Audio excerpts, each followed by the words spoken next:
All right, we're here on Thursday Firewall for a fun day of fitness. So what we got for us here? Bucky's demoing in the back now. I have a nice break. I was starting to sweat a little bit. It was a little hot. But now he gets to sweat, okay? Because we're going to be working today. I was already sweating. I get to sweat even more. So, kicking us off, we have 12 minutes. We're rotating through. You have 2 minutes. Sorry, not 2 minutes. 2 movements. 2 movements within the 12 minutes. You're doing 12 per leg of a split lunge, all right? So, and then you have 16 hollow rocks. So it's these 2 movements, getting the legs and the abs. So rotate through for 12 minutes, the 12 per leg of that split lunge. Okay, you can choose to use a weight for this or no weight at all. It's up to you. But Bucky's gonna be in that split position where you notice that he's 1 foot far in front of the other. Okay, he has his right foot, left foot, his left foot back. Less back, yeah.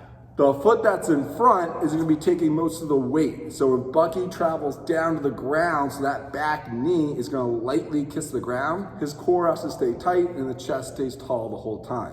When the knee touches the ground, that front heel should be flat the entire time. All right, so it helps to take a deep breath in on the way down and then breathing out as you drive up out of the bottom. If you're choosing to use a weight for this workout, okay, just hold in the goblet squat position. So you're holding in the front rack with those elbows tucked nice and tight. So you'll perform 12 on one leg and then 12 on the other. If you have the option of adding weight and increasing weight each round, even better. So you can start light and then build your way up. Next movement is that hollow rock, which is on the ground. Okay, so we have a few different options for these. As always, we'll go through them nice and quick. The first one, okay, where we're rocking is both knees tucked in. All right, so this is a position where you want those shoulder blades off the ground and the feet off the ground, and we're rocking, okay, towards our upper back, and then we are going towards the heels, but we're not touching the ground, then we're barely touching. So the next option can be one leg out, one knee in, okay, so same thing, the same rocking motion, but again, it makes it a little harder because you have one leg extended out. Since it's 16, I would recommend having one leg out for 8 and then the other leg out for 8. The last option, okay, will be both legs out.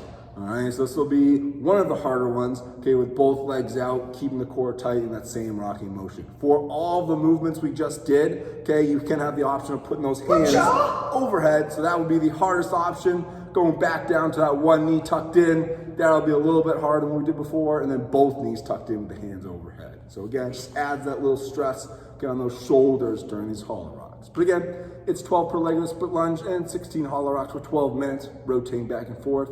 Ideally, would like the 12 each leg to be unbroken for the lunges, as well as the 16 hollow rocks. So pick an option and a weight for you that'll get you through unbroken every round.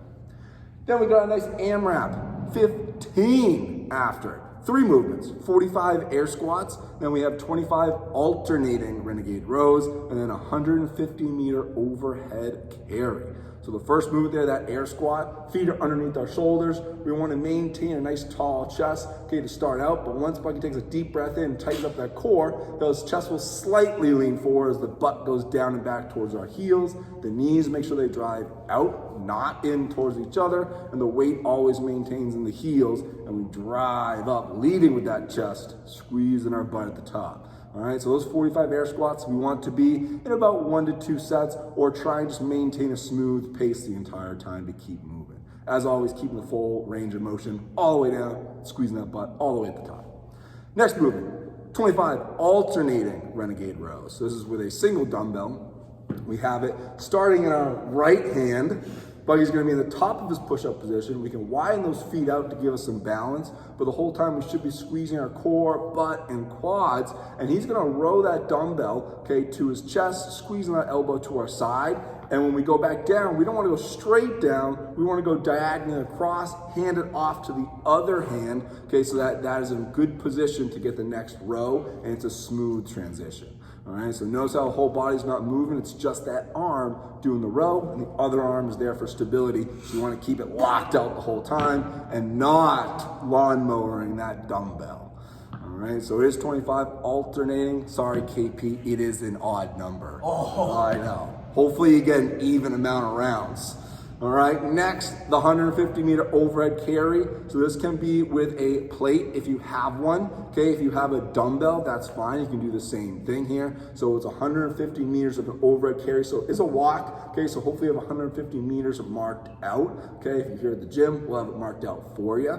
But Bucky's gonna go ahead and get that dumbbell overhead. Notice how he has it locked out over his shoulders and hips. It's not way behind him or in front. We want to keep it straight over those shoulders with a tight core, and you're just going for a nice stroll. All right, so you're walking here, both hands on the dumbbell, going for a nice cool down walk before you come back for the air squats.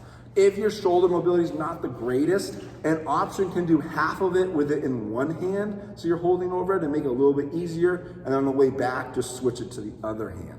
Another option, if you just can't go overhead whatsoever, you can just make it a front rack carry. So if you don't have the best shoulder mobility or it's hurting to go overhead, just keep them in the front rack position, go for a nice walk, really focusing on squeezing your abs and core the whole time. All right, but against AMRAP 15, our goal will be at a minimum of 3 rounds. All right, so 3 rounds is the minimum, looking to get into the 4th round plus. All right, so good luck with this one. Happy Thursday.